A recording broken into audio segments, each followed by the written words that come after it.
Hey friends, welcome to Forest Homestead, Idaho. I'm Chris. Hi, and I'm Jen. And the other day I was watching Off-Grid Woman with Dog. It's a really cool channel about a lady who lives off-grid and she has a really cool dog. Anyhow, she did an entry to a Survival Seed 2025 collaboration put on by VC Family Homestead, and we want to enter that same thing. That's right. I guess there are two other channels involved in this. Lazy Days Ahead with Jesse and Lisa. And then there's going to be an herbal entry separate, I guess. And that's with the channel called Bushcraft Family. Those are all new channels to us. We're really excited to see what kind of content they have. But for the entry, we needed to give a little bit of information. So we are in growing zone 7A, which is the southwest region of Idaho. Let's see, the 6 survival seeds, I'll name some and then Jen can name some. We have red kidney beans, Detroit red beets. I love beets. And pie pumpkins. I know, but pumpkins, I've grown pumpkins before and I had a huge problem with squash bugs, so I'm going to have to mitigate for that. Sure. And anyway, the other seeds will be green bell peppers, and actually I have a hard time getting bell pepper seeds to start, so we'll see how that goes as well. Pepper seeds seem to be really picky about the temperature. I don't know, but I'm hoping we'll get some information on that and have successful plants. Roma tomatoes are the other ones, and the last one would be onion. And then they suggested that we can do a 7th seed for ourselves, and I have some seeds here, and I think what I would pick is maybe the Armenian cucumber. Yum. I love this cucumber because it's actually in the melon family. It's not in the cucumber family, but it can grow really large and still hold its flavor. And I've grown them before, and I'm really excited for these. So that will be ours, Armenian cucumber. Anything cucumber is good for me. Right? And then we're supposed to talk about when we'll start our seeds for our area. I'm going to have to look some of that up, but usually we start seeds in February, maybe late January, but usually it's February. Depends on the season, I think. Well, I mean... The weather.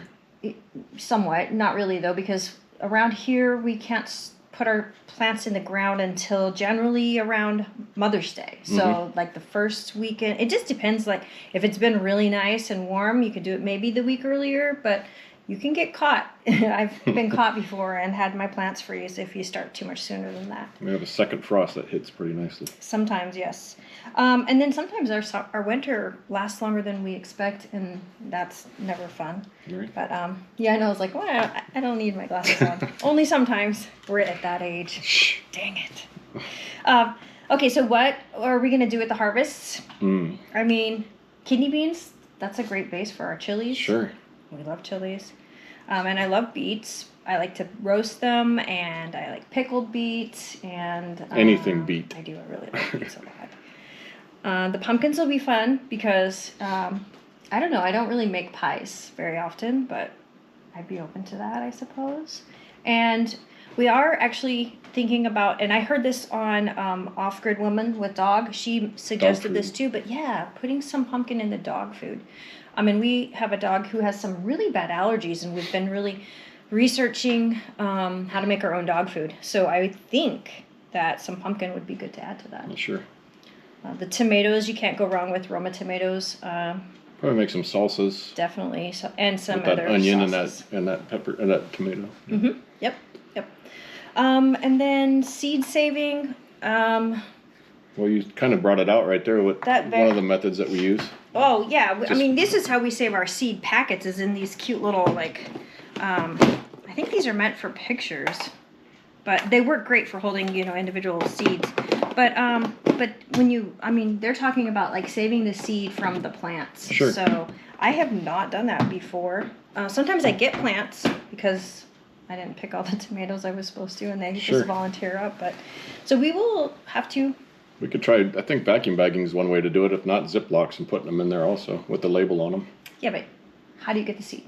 That's what I think we're talking about. Like, gotcha. Like, you have a tomato, what do you do with it? Or like the beans, they have to completely dry out, We don't use the napkin method. We heard that on the video. We did hear that from the VC Family Homestead ladies. But anywho, this is our entry video. I hope we're accepted. I'm really excited for Survival Seeds 2025. We can't wait to start gardening. Yes. it's definitely one of our goals to get into canning, and we have a freeze dryer. So some of these products, probably tomatoes, maybe the peppers, we could freeze dry and make like a bell pepper powder, so that when we want to get extra flavor, we could do that with those freeze dried bell peppers. I'm thinking maybe, I don't know. We've got apples in the freeze dryer right now. Cha-ching! Yes, we do. But I think that's all we need for this video. It is. So thank you for watching, and we're really excited about this. This, I don't know, is a fun way. Everybody likes to grow seeds, right? But this is sort of a community. Only I don't know these people. They're from all over the United States, you know. Yeah. A way to have like this combine or this communal effort of growing our own food. Fun. And anyway, we look forward to getting to know you more. Yes. We'll see you next time. Yep. Bye. Bye-bye.